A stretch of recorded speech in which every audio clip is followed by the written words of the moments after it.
ଘରୋଇ ବ୍ୟାଙ୍କ ଉପରେ ସରକାରୀ ଛାଟ।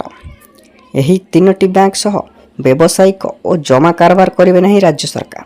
ନମସ୍କାର ଦର୍ଶକ ବନ୍ଧୁ, ବ୍ୟାଙ୍କ ମାନଦଣ୍ଡ ପୂରଣ ନ କରିବା ଓ ଗତ 2 ବର୍ଷରେ ସରକାରଙ୍କ କିଛି ପ୍ରମୁଖ ଯୋଜନାକୁ କାର୍ଯ୍ୟକାରୀ କରିବାରେ ଏହି ବ୍ୟାଙ୍କଗୁଡ଼ିକୁ ଖରାପ ପ୍ରଦର୍ଶନ ଯୋଗୁଁ ଏଭଳି ନିଷ୍ପତ୍ତି ନେଇଛନ୍ତି ରାଜ୍ୟ ସରକାର।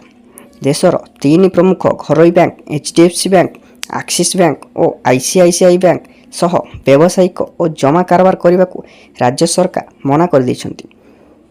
ତତ୍କାଳୀନ ପ୍ରଭାବରେ ଏହା ଲାଗୁ ହୋଇଛି।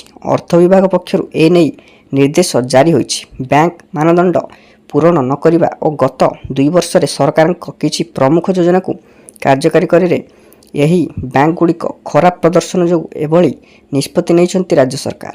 ରାଜ୍ୟ ସରକାରଙ୍କ ବିଭିନ୍ନ ବିଭାଗ ଓ ସରକାରୀ ସଂସ୍ଥା ତୁରନ୍ତ ସଞ୍ଚୟ ଜମା, କରେଣ୍ଟ ଆକାଉଣ୍ଟ ଓ ଅନ୍ୟ ଆକାଉଣ୍ଟକୁ ବନ୍ଦ କରିବାକୁ କୁହାଯାଇଛି। ତେବେ ଫିକ୍ସଡ ଡିପୋଜିଟ୍ ଓ ଟର୍ମ ଡିପୋଜିଟ୍ ନିର୍ଦ୍ଧାରିତ ସମୟସୀମା ପୂରଣ ହେଲା ଯାଏଁ ରହିବ।